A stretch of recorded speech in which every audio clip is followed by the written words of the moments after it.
Rritja e kërkesës për mallra dhe shërbime është pasqyruar në përmirësimin e mëtejshëm të treguesve të tregut të punës.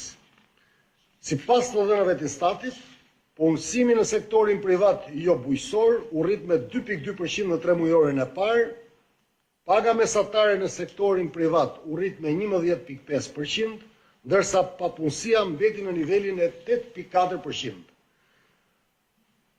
Rritja e shpejtë e punësimit dhe e pagave në sektorin privat jo bujqësor vijon të sinjalizojë praninë e disbalancave midis kërkesës dhe ofertës në tregun e punës.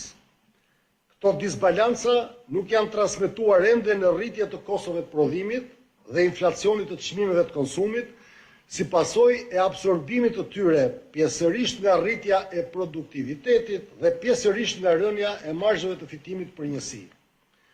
Megjithatë, ecuria e tyre në të ardhmen vijon të mbetet një faktor rreziku mbi inflacion.